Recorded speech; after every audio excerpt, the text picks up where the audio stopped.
Assalamualaikum warahmatullahi wabarakatuh. Ya anak-anak, hari ini pelajaran IPA tema 5 yaitu tentang sifat bayangan cermin. Anak-anak bisa lihat materinya di halaman 77 dan 84 ya. Pastinya kita sudah tidak asing lagi dengan yang namanya cermin. Cermin artinya adalah sebuah benda dengan permukaan yang dapat memantulkan bayangan benda dengan sempurna. Oleh karena itu, saat kalian bercermin atau ngaca, pasti melihat bayangan kalian sendiri. Berdasarkan bentuk permukaannya, cermin dibedakan menjadi 3, yaitu yang pertama cermin datar, yang kedua cermin cekung, dan yang terakhir yang ketiga cermin cembung. Sekarang yuk kita bahas ketiga macam cermin-cermin tersebut. Yang pertama, cermin datar, artinya cermin yang permukaan bidang pantulnya datar dan tidak melengkung.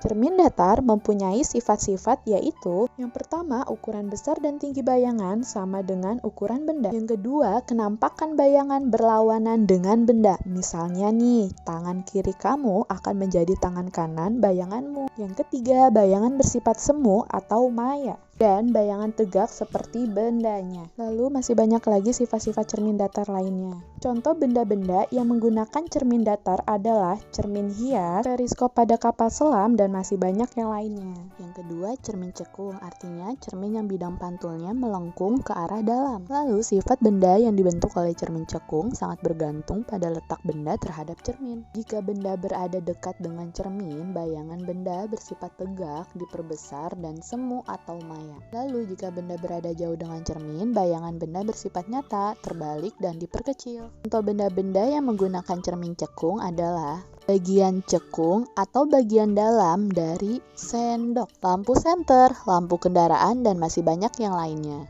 Lanjut yang ketiga, cermin cembung, yaitu cermin yang permukaan bidang pantulnya melengkung ke arah luar. Sifat pada bayangan cermin cembung adalah kenampakan bayangan pada cermin cembung yaitu semu, tegak, dan diperkecil dari ukuran benda yang sebenarnya. Contoh benda-benda yang menggunakan cermin cembung yaitu bagian cembung atau bagian belakang dari sendok, kaca spion dari kendaraan, cermin pada sudut jalan, dan masih banyak lagi contoh-contoh yang lainnya. Lanjut, sekarang kita akan membahas sifat cahaya pada periskop.